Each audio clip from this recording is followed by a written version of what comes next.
بسم اللہ الرحمن الرحیم. آج ہمارے ساتھ موجود ہیں حماد ملک، جو کہ سوشل ایکٹیوسٹ ہیں اور جنرل سیکرٹری ہیں یوتھ پارلیمنٹ آف پاکستان کے، اور ڈفرینٹ والنٹیئر ورک میں یہ کام کر چکے ہیں اور different N G O sectors کے ساتھ یہ کام کر چکے ہیں. One of these are Sweet Homes Pakistan, جو کہ زبرد خان صاحب کا پروجیکٹ ہے اور وہ بیت المال کا ایک پروجیکٹ تھا.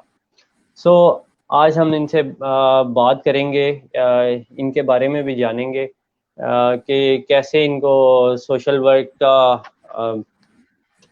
فائدہ ہوا اور کیسے یہ اس فیلڈ میں آئے، اور کیا کیا انہوں نے اسکلز اس انڈسٹری میں آ کے سیکھی اور کیسے لوگوں کو انہوں نے بینیفٹ کیا.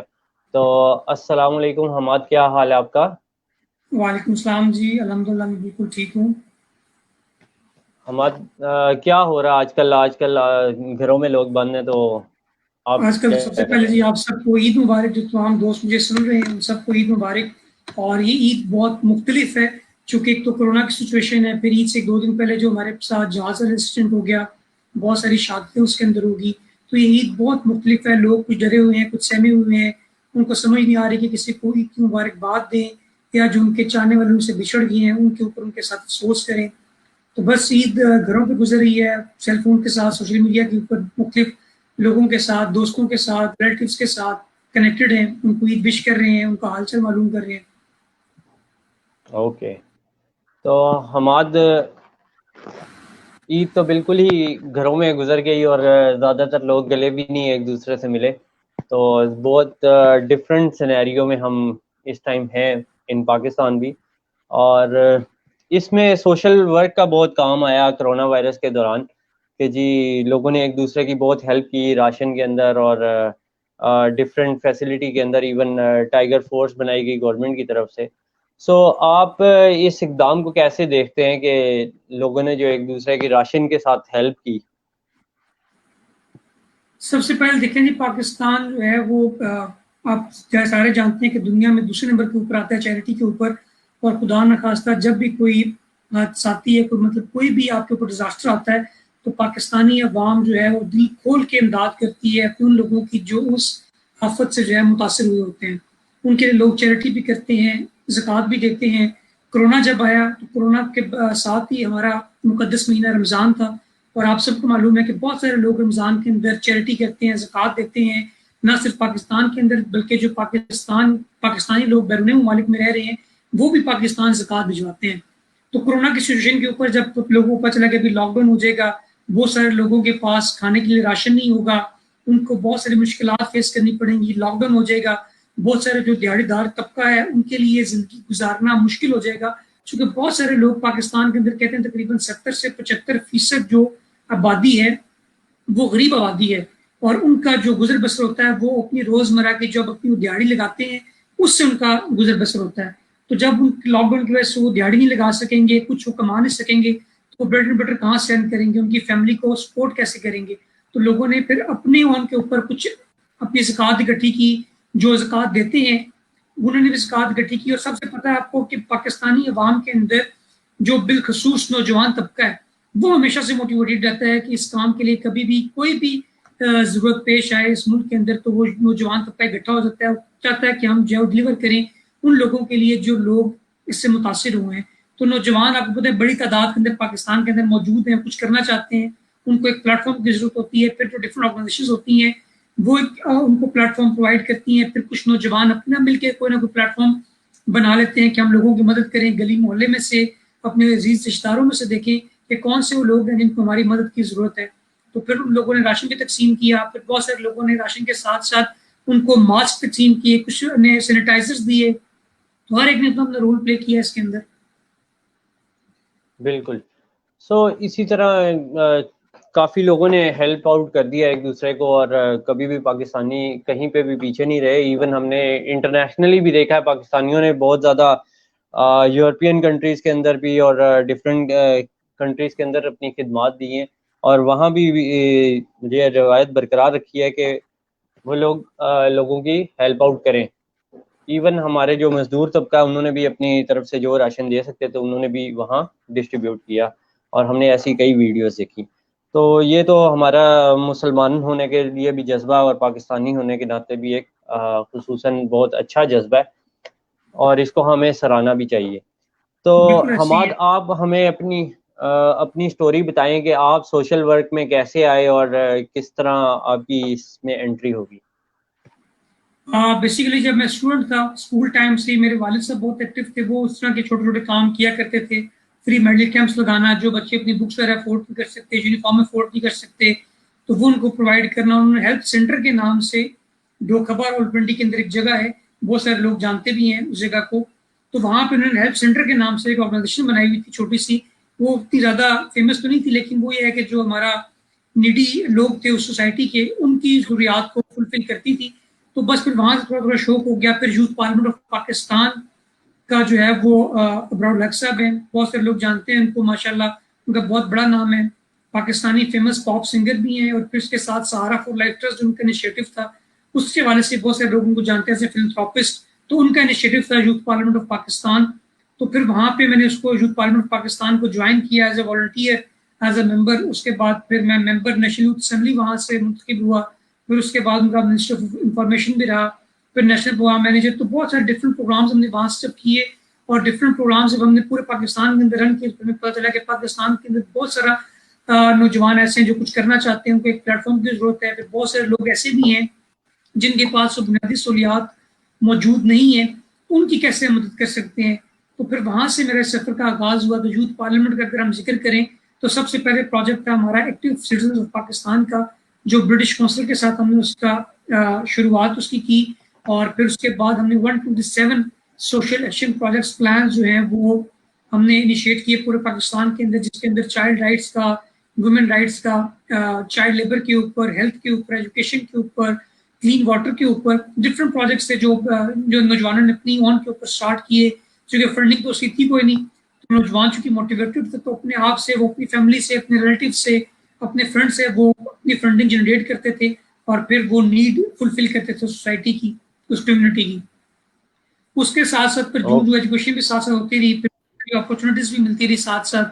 پھر یوتھ پارلیمنٹ کے ساتھ ساتھ ہم نے دوسرا پروجیکٹ جو ہمارا بڑا پروجیکٹ تھا, وہ 2010 کے اندر, جب آپ کو یاد ہوگا کہ فلڈ آیا تھا پاکستان کے اندر بہت برے قسم کا, تو ہم نے پھر OIC کے ساتھ مل کے ہم نے 1400 گھر بنا کے دیے ان متاثرین لوگوں کو جو سیلاب سے متاثر ہوئے, لیا کے اندر, دادو کے اندر, مظفر گڑھ کے اندر, سانگڑ کے اندر. تو 1400 کے قریب گھر ہم نے ماڈرن ولیجز جو ہے بنا کے دیے ان لوگوں کو.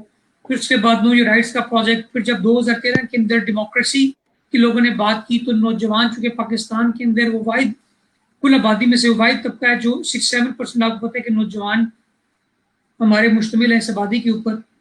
تو پھر ہم نے 6.5 لاکھ نوجوانوں کے ووٹ رجسٹرڈ کروائے یوتھ ڈیموکریسی کے پلیٹ فارم سے. سلسلہ چلتا گیا. پھر ماشاءاللہ علی فلان کا ایک آرگنائزیشن تھی, وہاں پہ سرو کیا as a network coordinator. پھر پاکستان سویٹ ہومز جو آرفن بچوں کا ادارہ ہے, پھر وہاں پہ ایز اے جنرل مینیجر بھی سرو کر رہا ہوں الحمدللہ. اوکے, اچھا, اب ہم سب سے پہلے ایکٹیو سٹیزن کی طرف آ جاتے ہیں کہ ایکٹیو سٹیزن کا بیسکلی مقصد کیا تھا, جو یوتھ پارلیمنٹ لوگوں کو ٹریننگ بھی کرواتی رہی اور پھر ڈفرینٹ ٹرینرز کو بھی انہوں نے تیار کیا. تو اس سارے پروجیکٹ کا مقصد کیا تھا؟ Basically active citizens of Pakistan جو ہے برٹش کونسل کا پروجیکٹ تھا. اس پروجیکٹ کے اندر وہ 4 days کی ورکشاپ ہوتی تھی, جس کے اندر آپ کا کیپیسٹی بلڈنگ, آپ کی ایڈوکیسی, آپ کی نیٹ ورکنگ, اس کے اوپر ڈفرینٹ ایک مینیول ڈیزائن ہوا ہوتا جو کہ آپ کو ٹرینر جو ہے نوجوانوں کو ٹرین کرتے تھے اس کے اوپر. پھر at the end of the day اس کے اوپر سیپ, جس کا میں پہلے بھی ذکر کر چکا ہوں, تو وہ سارا جو گروپ ہوتا تھا نوجوانوں کا, وہ ایک SAP social action project plan design کرتا تھا کہ اگر میں اپنی کمیونٹی کو دیکھوں تو میں اپنی کمیونٹی کے لیے کون سی زیادہ مشکل دیکھتا ہوں, کہ میری کمیونٹی کے اندر لوگ کون سے مسائل کو فیس کر رہے ہیں, میں ان کے لیے کیا کچھ کر سکتا ہوں. تو پھر وہ نوجوان کبھی ہیلتھ کے اوپر, کبھی ایجوکیشن کے اوپر, کبھی چائلڈ رائٹس کے اوپر, کبھی کلین واٹر کے اوپر, کبھی ویمن رائٹس کے اوپر, کبھی چائلڈ لیبر کے اوپر, وہ پھر ایک پروجیکٹ ڈیزائن کر لیتے تھے اس کو, اور اپنی اون کے اوپر رن کرنا. اس پروجیکٹ کے اندر اپنی کمیونٹی کی انوالومنٹ ہوتی تھی. بہت سارے لوگوں نے وہاں سے اسٹریٹ اسکول کا بھی انعقاد کیا, اور بھی بہت سارے اسٹریٹ اسکول جو ہے ہمارے یوتھ پارلیمنٹ کے پلیٹ فارم سے چل رہے ہیں. رائٹ, بالکل. ڈفرینٹ پروجیکٹس انیشیٹ کیے گئے, اور اسٹریٹ اسکول بہت اچھا پروجیکٹ تھا, جس کی وجہ سے کافی لوگ تعلیم کی طرف بھی آگے، اور اسی کی وجہ سے نوجوان طبقوں میں ایک والنٹیئرزم کی لہر اس وقت دوڑی تھی. اور ہمیں یہ بھی یاد پڑتا ہے کہ 2008 کے ارتھکویک میں بھی، اور آپ نے جیسے بتایا کہ فلڈ کے دنوں میں بھی نوجوانوں نے بھی بہت محنت کی اور ایک دوسرے کی بہت ہیلپ آؤٹ کیا فیملیز کو سروائیو کرنے کے اندر. تو آپ اس کو دیکھتے ہوئے نوجوانوں کو کیا دیکھتے ہیں کہ نوجوانوں کو کون سی اسکل لازمی آنی چاہیے جس کی وجہ سے انوائرمنٹ میں بہتری آ سکے؟ سب سے پہلے جو میں سمجھتا ہوں کہ نوجوانوں کو فوکس ہونا چاہیے کہ وہ اپنی لائف کے اندر جو بھی کرنا چاہتے ہیں وہ ٹارگیٹڈ ہو، ان کو پتہ ہو کہ انہوں نے کیا کرنا ہے.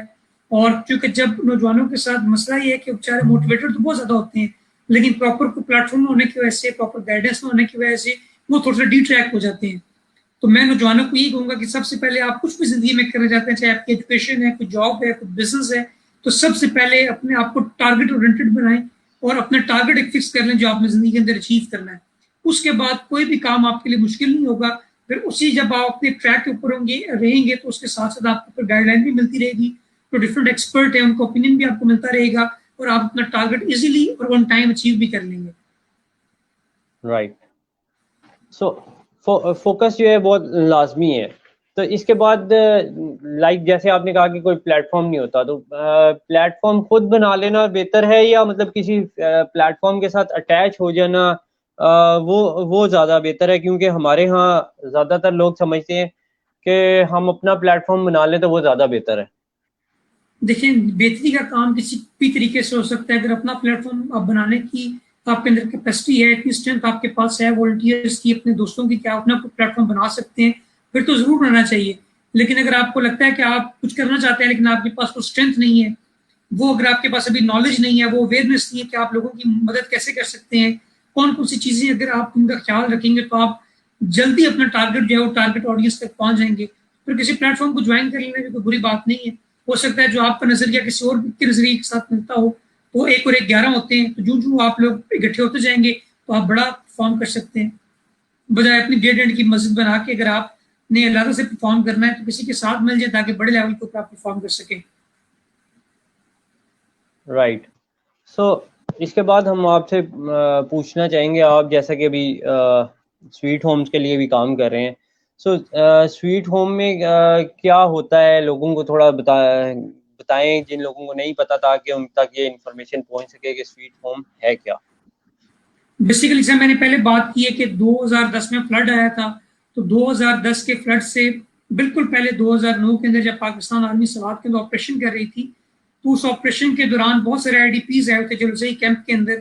تو وہاں سے ایک بچہ پاکستان سویٹ ہوم کو جو بانی ہے جناب زمرد خان صاحب، وہ اس ٹائم ایم ڈی پاکستان بیت المال تھے، اور انہوں نے وہاں پہ کیمپ بھی لگایا ہوتا بیت المال کے پلیٹ فارم سے، اور وہاں پہ وہ آئی ڈی پیز کی ہیلپ کر رہے تھے اور ان کو راشن اور باقی جو بھی بنیادی سہولیات تھیں ان کو مہیا کر رہے تھے. تو وہاں ایک بچی ان کو ملی جس کا کوئی والی وارث نہیں تھا، اور انفارچونیٹلی پاکستان کے اندر کوئی ایسا ادارہ نہیں تھا جو اتنے چھوٹے بچے کی کفالت کا ذمہ لے سکے. تو جناب زمرد خان صاحب نے وہاں سے سوچا کہ میں اس بچے کی ذمہ داری لوں گا، اس کی کفالت کا ذمہ میں لوں گا، اور پھر انہوں نے پاکستان سویٹ ہوم کی بنیاد رکھی. اور جب وہ 2013 تک ایم ڈی پاکستان بیت المال رہے تو پاکستان سویٹ ہوم کا نیٹ ورک پاکستان میں جتنے بھی میجر سٹیز ہیں ان کے اندر انہوں نے بنایا، اور 100 سینٹر کے اوپر 100 بچوں کے اوپر ایک سینٹر وہ بناتے تھے پاکستان سویٹ ہوم کا. اور پاکستان جتنے میجر سٹیز ہیں ان کو انہوں نے کور کیا. لیکن 2013 کے بعد آپ کو پتہ ہے کہ پاکستان کے اندر ایسا ہوتا ہے کہ جب بھی کوئی نئی گورنمنٹ آتی ہے تو ایم ڈی چینج ہو جاتا ہے. تو زمرد خان صاحب کا ویژن یہ تھا کہ ہو سکتا ہے کہ جب کوئی نئی ایم ڈی آئے تو اس کا اس پروجیکٹ کے اندر اتنا انٹرسٹ نہ ہو، کیونکہ انفارچونیٹلی پاکستان کے اندر یہ بھی ہوتا ہے کہ بہت سارے لوگوں کو لگتا ہے کہ جب نئی گورنمنٹ آئے گی، کوئی نئی ایم ڈی آئے گا تو وہ ہو سکتا ہے اس پروجیکٹ کو بند کر دے اور اپنا کوئی پروجیکٹ انیشیٹ کرے کہ نہیں تو فلاں بندے کا سٹارٹ کیا وہ پروجیکٹ تھا. تو زمرد خان صاحب نے اس کو Pakistan Sweet Home A F P کے نام سے رجسٹرڈ کروا لیا ایک پرائیویٹ انٹیٹی کے اندر، like an N G O, like an organisation. تو ابھی وہ وہاں سے اس کو رن کر رہے ہیں، اور ابھی الحمدللہ ہزاروں کی تعداد کے اندر پاکستان سویٹ ہوم کے اندر بچے ہیں. ان بچوں کی تعلیم، رہائش، ان کے اسپورٹس کی فیسلٹیز، میڈیکل کی فیسلٹیز، ان کو ایک بہترین چھت انہوں نے پرووائڈ کی ہوئی ہے. اور پاکستان کے اندر جو اسلام آباد آپ کا دارالحکومت ہے وہاں پہ H9 کے اندر اس کا ہیڈ آفس موجود ہے پاکستان سویٹ ہوم کا. اس کے اندر 500 بچے موجود ہیں، 100 بچیاں اور 400 بچے. یہ سارے بچے راولپنڈی کے صدیق پبلک اسکول ہے وہاں پڑھتے ہیں اور ان کا جو کھانا پینا ہے وہ سیور فوڈ سے آتا ہے اور ایک بہترین قسم کی رہائش کے ساتھ ساتھ جو ہے وہ بہترین تربیت ان کو مہیا کی جا رہی ہے. رائٹ. ایسے ادارے واقعی بہت کم ہیں پاکستان کے اندر. ایس او ایس ولیج بھی ہے اور ڈفرینٹ اور ادارے بھی ہیں جو مطلب یہ کام کر رہے ہیں اور یہ ادارے بے شک ڈونیشن سے ہی چلتے ہیں یا ڈونرز کے فنڈ سے ہی چلتے ہیں, جیسے کہ آپ نے بتایا کہ صدیق پبلک اسکول, جو کہ صدیق پبلک اسکول سے ہماری فیملی بھی پڑھی ہوئی ہے, سو ہم جانتے ہیں کہ ایک بہترین ادارہ ہے صدیق پبلک اسکول. میں نے خود میٹرک جو ہے وہ صدیق پبلک اسکول سے کیا ہوا ہے اور صدیق پبلک اسکول کا جو شمار ہے وہ ٹاپ اسکولس کے اندر ہوتا ہے, ایون کہ پرائم منسٹر کی سفارش وہاں پہ نہیں چل سکتی. لیکن ان بچوں کا نصیب ہے کہ یہ بچے سارے کے سارے پاکستان سویٹ ہوم کے صدیق پبلک اسکول میں پڑھ رہے ہیں. راشد چیمہ صاحب ان کو فلی سپورٹ کرتے ہیں. لیکن جو بچے ٹوٹل میرٹ کے اوپر ان کا ایڈمیشن ہوتا ہے صدیق پبلک اسکول کے اندر, ایون کہ ہماری بھی وہاں کچھ سفارش نہیں چلتی, سارے بچے الحمدللہ اپنے میرٹ کے اوپر سلیکٹ ہوتے ہیں اور پھر اسکالرشپ بیس کے اوپر راشد چیمہ صاحب ان کو پڑھاتے ہیں. اور ابھی بھی بہت سارے بچوں نے میٹرک کے امتحان ان کے اسکول سے دیا ہے اور الحمدللہ بہت A+ نمبر لے کے سارے پاس ہوئے ہیں وہاں سے. جی یہ تو بڑی اچھی بات ہے, مطلب کہ ان کو فری آف کاسٹ ایک تعلیم دی جا رہی ہے اور وہ بھی بہترین اسکول سے جو جہاں بچے کہیں پیچھے نہ رہ جائیں. سو ابھی میں نے یہ بھی دیکھا کہ آپ لوگ کلیکشن ڈرائیو بھی کر رہے تھے سویٹ ہوم کے لیے زکوٰۃ کی اور اس طرح, تو کیا اس سال بیسیکلی آپ کو پتا ہے کہ بہت ساری جو اس طرح کے چیریٹی کے ادارے ہیں وہ چلتی ہی زکوٰۃ اور ڈونیشنز کے ساتھ ہیں. پورا اس مہینے کا ہم انتظار کرتے ہیں کیونکہ ہمارا جو میجر پورشن ہے وہ زکوٰۃ سے کور ہوتا ہے, آپ کے ڈونیشن سے کور ہوتا ہے, تو پورا سال انتظار کرتے ہیں. اس سال چونکہ کورونا بھی آیا, بہت ساری مشکلات کا ہمیں سامنا بھی کرنا پڑا, اس طرح سے ہم اپنی زکوٰۃ کیمپین خود رن نہیں کر سکے چونکہ سارے کا سارا زکوٰۃ کیمپین جو ہے وہ سوشل میڈیا کے اوپر, میسیجز کے اوپر اور فون کالز کے اوپر چلائی گئی ہے. بہت سارے اداروں نے جو ہے اسی طرح اپنی زکوٰۃ کیمپین کی ہے. ہم ٹی وی سی نہیں چلا سکے, ہم نیوز پیپرس کے اندر اپنا ایڈ نہیں دے سکے چونکہ کورونا کی وجہ سے بہت سارے لوگوں نے اخبارات کو ہاتھ لگانا چھوڑ دیا, اخبار کو پڑھنا چھوڑ دیا کہ جی کرونا بھی پھیلتا ہے اخبار سے. حالانکہ WHO نے کہا کہ اخبار سے کرونا پھیلتا نہیں ہے, لیکن پھر بھی بہت میجر جو پورشن ہے آپ کا زکوٰۃ کیمپین کا وہ انہی ٹول سے کور ہوتا ہے, لیکن ہم کور نہیں کر سکے. ہمیں بہت ساری جو مشکلات کے ساتھ ہمارے زکوٰۃ کا جو ہمارا ٹارگٹ ہوتا ہے وہ ہم اچیو نہیں کر سکے. کوئی بھی جو دوست میرے سن رہے ہیں, دیکھنے والے ہیں, وہ ان کو صحیح ریکویسٹ ہے کبھی بھی اگر آپ کی فیملی میں سے, آپ کے جاننے والوں میں سے کسی زکوٰۃ دینی ہو, کنٹریبیوشن دینی ہو, تو پاکستان سویٹ ہوم کے ساتھ جتنے بھی ادارے کام کر رہے ہیں, سارف اور لائف ٹرسٹ ہے, شوکت خانم ہے, اور بھی کچھ ادارے ہیں جو آپ کو لگتا ہے کہ اچھا کام کر رہے ہیں, آپ اس کو لازمی جو ہے اپنی زکوٰۃ اور ڈونیشنز دیں. بالکل, بلکہ یہ تو اچھی بات ہے کہ اسلام آباد والے لوگوں کو چاہیے کہ خود وزٹ کریں پاکستان سویٹ ہوم کو اور دیکھیں, معیار کو بھی دیکھیں اور پھر ڈونیٹ کریں تاکہ ان کو احساس ہو سکے کہ ہمارا کوئی بھی دیا گیا پیسہ, 1 روپیہ بھی دیا گیا, وہ بالکل بہترین جگہ پہ لگ رہا ہے. بالکل ایسے نہیں, سیئنگ از بلیونگ ہے. جب تک آپ دیکھیں گے نہیں آپ کو پتہ نہیں چلے گا کہ آپ کی جو زکوٰۃ ہے, آپ کے جو پیسے ہیں وہ صحیح جگہ پہ لگ رہے ہیں, اور آپ کو دیکھ کے خوشی بھی ہوگی اور دل کو تسلی بھی ہوگی کہ جو آپ پیسے دے رہے ہیں, ڈونیشن دے رہے ہیں, وہ ایک اچھے کاز کے لیے لگ رہی ہے. اور اس سے انشاءاللہ آنے والے ٹائم کے اندر آپ دیکھیں گے جب یہ بچے اور بچیاں بڑے ہو جائیں گے تو یہ پاکستان کی اکانومی کے اندر, پاکستان کے اندر ایک اچھا اپنا رول پلے کر سکیں گے. رائٹ. سو بالکل اس چیز پہ بھی ہم ایک دن سیشن کر سکتے ہیں وہاں پہ بھی سویٹ ہومز کے اندر, تاکہ لوگوں کو دکھایا جا سکے.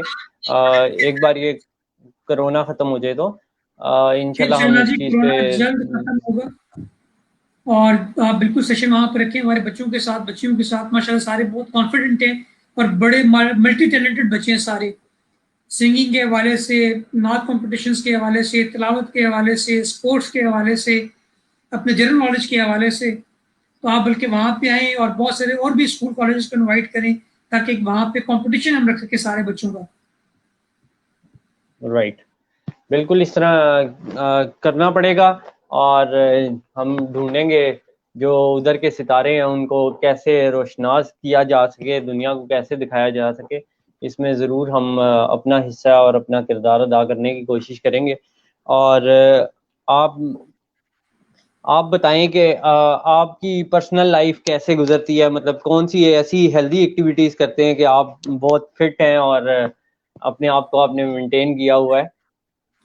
الحمدللہ جی، ہماری تو فیملی فزیک اس طرح کی ہے کہ ہم فٹ نظر آتے ہیں، لیکن میری جو روٹین ہے وہ اس طرح گزرتی ہے کہ موسٹلی جو ویک ڈیز ہوتے ہیں وہ آفیسز کے اندر ہی سویٹ ہومس کے ساتھ یا پاکستان ریڈ کریسنٹ میں وہاں بھی میں کچھ سروسز پرووائڈ کر رہا ہوں، تو ان کے ساتھ باقی جو ہماری اپنی سوشل ایکٹیویٹیز ہیں، سوشل گیدرنگز ہیں، ابھی تو چونکہ کرونا کی وجہ سے اس طرح کی ہم پارٹیسپیشن نہیں کر پاتے سوشل گیدرنگز کے اندر، کیونکہ سوشل ڈسٹینسنگ کا بہت سارے پرچار کر رہے ہیں سارے، تو اس کا ہمیں خیال رکھنا پڑتا ہے، تو سوشل ورک کے اندر موسٹلی ٹائم گزرتا ہے، سوشل گیدرنگ میں ٹائم گزرتا ہے، جو لوگوں کی ہیلپ آؤٹ کر سکیں، لوگوں کو ہیلپ کر سکیں وہ کرتے ہیں، اور باقی روٹین میں کچھ ایکسرسائز کر لیتے ہیں اگر کچھ ٹائم ملے تو۔ ٹھیک، تو ابھی میں آپ کی تصویریں وغیرہ دیکھتا رہتا ہوں، تو آپ کا بڑا قریبی ٹائم گزرا ہے کرونا کے ساتھ اگر میں کہوں تو آپ کیا سمجھتے ہیں کہ کرونا نے ہماری اکانومی کو اور ہمارے لوگوں کو کتنا افیکٹ کر دیا؟ ابھی ریسنٹلی کیونکہ ہمارے جو چیئرمین ہیں یوتھ پارلیمنٹ آف پاکستان کے براؤڈ الحق صاحب، انہیں ریسنٹلی لاسٹ ایئر دسمبر کے اندر as a chairman of Pakistan Red Crescent اس کو جوائن کیا ہے، اور ان کے جوائن کرنے کے کچھ مہینوں بعد ہی کرونا کو ہمیں فیس کرنا پڑا، تو چونکہ میں ان کے ساتھ ہی تھا تو کرونا کو بہت قریب سے دیکھا ہے، لوگوں کی جو معاشی حالت ہے وہ بہت زیادہ ڈسٹرب ہوئی ہے، اس کے ساتھ ساتھ انہوں نے جب بہت سارے انیشیٹو لیے ہیں، یوتھ کو انوالو کر کے ایک آفس فورس انہوں نے بنائی ہے جو کہ آپ کی کمیونٹی کے اندر آتی ہے، پاکستان ریڈ کریسنٹ جو والنٹیئرز ہیں وہ آپ کی اسٹریٹس کے اندر، آپ کی کمیونٹی کے اندر جب وہ آتے ہیں تو ایک مسجد کے اندر وہ جاتے ہیں، چونکہ ایک مسجد کی خاص آڈینس ہوتی ہے ہر مسجد کی، اور جب اس مسجد سے کوئی جی اعلان ہوتا ہے تو آڈینس بڑا اس کو غور سے بڑے کان لگا کے سنتی ہے کہ کیا اعلان ہو رہا ہے اس مسجد سے، تو اس مسجد کے اندر جا کے اعلان کرتے ہیں کہ اس کمیونٹی کے اندر جن لوگوں کے اندر گھروں میں آج راشن کی کمی ہے یا جو آج وہاں پہ کھانا گھر کے اندر نہیں پکا سکے، تو وہ ہمیں اس فلان نمبر کے اوپر کانٹیکٹ کر سکتے ہیں تاکہ ہم ان کے لیے راشن کا یا کھانے کا بندوبست کر سکیں، اور ساتھ ہی وہ دوسرا اعلان یہ کرتے ہیں کہ اسی کمیونٹی کے اندر سے جو لوگوں کی استطاعت ہے ڈونیٹ کرنے کی، لوگوں کی مدد کرنا چاہتے ہیں اور ان کو پتہ نہیں ہے، تو وہ بھی ہم اس نمبر کے اوپر کانٹیکٹ کر سکتے ہیں۔ اس سے ہوتا یہ ہے کہ اس کمیونٹی سے جو بھی ڈونیشن جنریٹ ہوتا ہے، جو بھی راشن جنریٹ ہوتا ہے، وہ اسی کمیونٹی کے لوگوں کے لیے کام آ جاتا ہے، یہ بہت اچھا رائٹ، انیشیٹو تھا، اور ایون ابھی ریسنٹلی امریکہ نے اسی جو کو اڈاپٹ کرنے کے لیے کہا ہے کہ ہم اسی چیز کو اڈاپٹ کریں گے، چونکہ اس کے بغیر ہمارا گزارا نہیں ہے، اس کے بغیر ہم لوگوں کی نیڈس کو جان نہیں سکتے، ان کی نیڈس کو فلفل نہیں کر سکتے ہیں، تو ابھی امریکہ کا بالکل پاکستان کے اوپر بالکل ایسا ہی ہے، اور یہ بڑا اچھا اقدام ہے کہ کمیونٹی ہی کمیونٹی کو سرو کر رہی ہے، کر رہی ہے، اور کمیونٹی اس کے کے اپنے ساتھ لوگ آپ ہی۔ کا جو دوسرا سوال تھا کہ لوگوں کی اکانومی کو کیسے افیکٹ کیا کرونا نے، تو سب سے پہلی بات تو میں کہوں گا کہ لوگ ڈسکشن کرتے ہیں، آپ نے بھی سنی ہوگی، بہت سارے لوگ کہتے ہیں کہ کرونا نام کی کوئی چیز ہے ہی نہیں، کرونا ہے ہی نہیں، یہ گورنمنٹ نے جی ویسے بنایا ہے، ویسے ہی ہے جی، سب کو ڈرامہ ہے، لیکن ایسی بات نہیں ہے، کرونا واقعی ہے۔ آپ دنیا کے اندر، دنیا کے ساتھ ساتھ پاکستان کے اندر اموات کی شرح دیکھیں کہ کس طرح دن بہ دن وہ شرح بڑھ رہی ہے، لوگوں کو کرونا افیکٹ کر رہا ہے، اور آپ یہ دیکھیں کہ اگر دنیا کے جو جدید ترین ممالک تھے وہ کرونا سے لڑنے میں ناکام رہے ہیں تو پاکستان کے لیے کتنی مشکلات ہیں۔ آپ کو پتہ ہے کہ آپ کی صحت کی سہولیات پاکستان کے اندر کس حد تک موجود ہیں، کتنی فیسلٹیز آپ کے ہاسپٹلس کے اندر موجود ہیں۔ نو ڈاؤٹ کہ پاکستانی گورنمنٹ بھی، فلانتھروپسٹ بھی، اور بہت سارے ایسے ادارے جو کرونا کے اندر بھی آپ کو سپورٹ کر رہے ہیں اور آپ کو بہتر سے بہتر فیسلٹی پرووائڈ کر رہے ہیں، لیکن اس کے باوجود بہت سارے مسئلے مسائل ہمیں دیکھنے میں لگ رہے ہیں، لیکن ہمیں انفارچونیٹلی ایک ایسا ہے کہ پاکستان کے اندر جب تک آپ کی فیملی میں سے خدا نہ خواستہ آپ کے جاننے والوں میں سے کسی کو کرونا نہ ہو جائے تو آپ لوگ مانتے ہی نہیں کہ کرونا ہے، تو خدا رائٹ، را اس کو سمجھے کہ کرونا واقعی موجود ہے۔ اس کے ڈفرینٹ جو ہے وہ سمٹمز ہوتے ہیں، ہر باڈی کا سسٹم اپنا ہوتا ہے، ہر امیون سسٹم کو کرونا جو ہے ڈفرینٹ طریقے سے افیکٹ کرتا ہے، بعض کو بخار ہو جاتا ہے، بعض کو نزلہ زکام ہوتا ہے، بعض کی باڈی کے اندر پین ہوتا ہے، بعض کو کچھ ٹیسٹ کسی چیز کا محسوس نہیں ہوتا، تو خدا را اس چیز کو سیریس لیں۔ ابھی آپ نے ریسنٹلی دیکھا کہ جب پاکستانی گورنمنٹ نے لاک ڈاؤن کو ختم کیا، اس کے اندر نرمی لے کے آئے تو لوگ ٹوٹ پڑے بازاروں کے اندر، اور کسی بھی بالکل ایس او پیز کو فالو نہیں کیا، سوائے چند ایک دکاندار کے، چند ایک برانڈز کے، انہوں نے ایس او پیز کو فالو کیا، باقی پاکستانی عوام نے تمام ایس او پیز کو روند کے رکھ دیا، نہ ماسک پہنا نہ گلوز پہنے. اور آپ نے خود بھی دیکھا ہوگا ڈفرینٹ فوٹیجز دیکھنے میں نظر آئی ہے, ڈفرینٹ تصویریں نظر آئی ہیں دیکھنے میں, لیکن لوگوں نے وہ, اور ابھی اس آپ دیکھیے گا کہ آنے والے دنوں کے اندر یہ آپ کو نظر آئے گا کہ جب 14 دن گزر جائیں گے اس کے بعد آپ کو اس کے اثرات نظر آئیں گے کہ کس طرح قرآن نے افیکٹ کیا ہے سارے لوگوں کو. اور ابھی آپ دیکھیں گے دن بہ دن 2,000-3,000 لوگ جو ہے وہ بڑھ رہے ہیں کورونا کے پیشنٹس. رائٹ. سو اب آپ سے ہم بات کرتے ہیں نوجوانوں کے اوپر. آج کل زیادہ تر ہماری آبادی بھی جس طرح کے 60% آبادی ہماری نوجوانوں کی ہے, تو نوجوانوں کو کون کون سی سکلز اپنی لائف کے لیے ڈیولپ کرنی چاہیے, کیونکہ ہم یہ دیکھ رہے ہیں کہ آگے آنے والا دور جس طرح کے کرونا نے ہماری اکانومی کو بھی افیکٹ کیا اور ہمیں زیادہ تر لوگوں کو گھروں میں بٹھا دیا. بینکنگ ہماری زیادہ تر آن لائن ہو گئی 3 مہینے کے لیے, جس طرح کہ اسٹیٹ بینک نے بھی فری ٹرانزیکشن کر دی, کوئی فیس نہیں ہے. پھر اس کے بعد کافی لوگ فری لانسنگ کی طرف آ رہے ہیں یا سیکھنا چاہ رہے ہیں. تو کون کون سی سکلز آپ سمجھتے ہیں کہ مطلب ہمیں ابھی سے سیکھنے کے لیے تیار رہنا چاہیے, یا اس فری لانسنگ کو اپنے اسکول کے لیول کے اوپر امپلیمنٹ کروا دینا چاہیے؟ آپ دیکھیں کہ کوئی بھی اسکلز اگر آپ کے پاس ہیں کسی بھی طرح کا, وہ کبھی بھی بیکار نہیں جاتا, چاہے وہ ٹیکنیکل ایجوکیشن بھی ہے. اور اگر اسکلز کے بات کے اوپر آئے تو اگر ابھی آپ نے دیکھا ہوگا کرونا کی جب سچویشن اسٹارٹ ہوئی ہے تو بہت سارے لوگوں نے اس کو پازیٹیو یوز بھی کیا ہے. اپنے گھر میں رہ کے انہوں نے ڈفرینٹ آن لائن کورسز کیے ہیں, بہت ساری یونیورسٹیز نے آن لائن کلاسز اسٹارٹ کی ہیں. پاکستان کے اندر پہلا کبھی ایسا ہوا نہیں ہے, لیکن چونکہ اب کورونا کی سچویشن کو دیکھتے ہوئے بہت ساری یونیورسٹیز نے آن لائن پورٹل ڈیولپ کیے ہیں. ابھی آپ کو دیکھنے میں آیا کہ اسکول کالجز کی بھی آن لائن کلاسز اسٹارٹ ہو گئی ہیں, اس کے اوپر بھی گورنمنٹ کام کرتی ہے.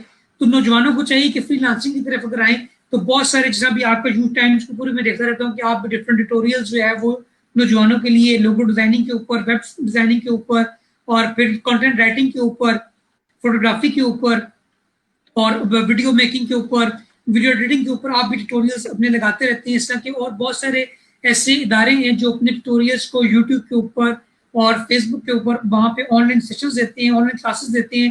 تو نوجوانوں کو کوئی بھی اسکلز ہے اس کو گھر رہتے ہوئے اچیو کرنا چاہیے بھی, بلکہ بہت سارے لوگ گھر بیٹھ کے فری لانسنگ کر رہے ہیں کنٹینٹ رائٹنگ کے اوپر, وہ اپنے جو ہے فری لانسنگ کر رہے ہیں, اس کی کالمز لکھ رہے ہیں, اس کے اوپر اسٹوری رائٹنگ کر رہے ہیں. بہت سارے لوگ اس کے اوپر اپنے جو ہے وہ ویب ڈیزائننگ کر رہے ہیں, نئی نئی آئیڈیاز جنریٹ کر رہے ہیں. بہت سارے لوگوں نے اپنے یوٹیوب چینلز ڈیولپ کر لی ہیں, وہ ڈفرینٹ سیلیبریٹیز کو انٹروڈیوس کر رہے ہیں, ان کی زندگی کی جو ان کی لائف اسٹائل ہے اس کو جاننے کی کوشش کر رہے ہیں. تو بہت سارے اسکلز ہیں نوجوان سیکھ سکتے ہیں, اس کا پازیٹیو یوز کر سکتے ہیں. آپ اگر گھر بیٹھے ہوئے ہیں تو آپ آن لائن کورسز کے ساتھ اپنی فیملی کو ٹائم دے سکتے ہیں. آپ لوگوں کو بہت کچھ سیکھنے کا مل رہا ہے, موقع مل رہے ہیں. بالکل, یہ بڑی اچھی چیز ہے اور لوگوں کو اسکل سیکھنی چاہیے. اور آئی ہوپ کہ آپ لوگ بھی ان فیوچر جو ہے سویٹ ہوم کے بچوں میں یہ چیز ڈیولپ کریں گے, تاکہ جب وہ اکانومی میں باہر نکلیں یا سویٹ ہوم سے گریجویٹ ہو جائیں تو وہ اکانومی میں کنٹریبیوٹ بھی کر سکیں. سو یہ بہت اچھی چیز ہے. تو اب ہم اینڈ کی طرف چلتے ہیں کیونکہ کافی ٹائم ہو گیا. تو آپ کوئی میسیج دینا چاہیں جو نوجوانوں کو یا یوتھ کو ہماری, کہ وہ کس طرح اپنی کنٹریبیوشن کر سکتے ہیں اس ملک کے لیے؟ نوجوان یہ ریڑھ کی ہڈی ہوتے ہیں کسی بھی ملک کے لیے, اور اگر دیکھا جائے پاکستان بننے سے لے کے آج تک نوجوانوں کا بہت اہم کردار رہا ہے. بہت ساری سیاسی پارٹیوں کے حوالے سے بھی, سماجی کاموں کے حوالے سے بھی.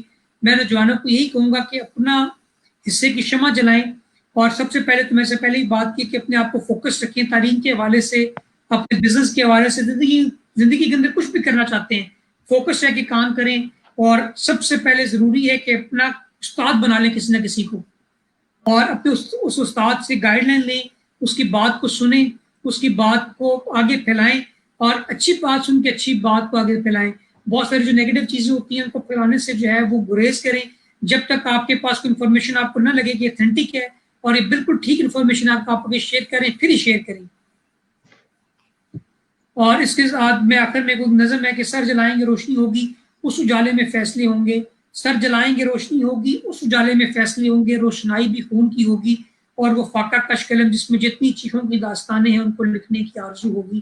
نہ ہی لمحہ قرار کا ہوگا, نہ ہی رستہ فرار کا ہوگا. وہ عدالت غریب کی ہوگی, جان اٹکی وزیر کی ہوگی. جس نے بیچی قلم کی طاقت، جس نے اپنا ضمیر بیچا ہے، جو دکانیں سجائے بیٹھے ہیں، سب سے دامن چھڑائے بیٹھے ہیں، جس نے بیچا عذاب بیچا ہے، مفلسوں کو سراب کو بیچا ہے، کچھ نے دین کو بے حساب بیچا ہے اور کچھ نے روٹی کا خواب بیچا ہے۔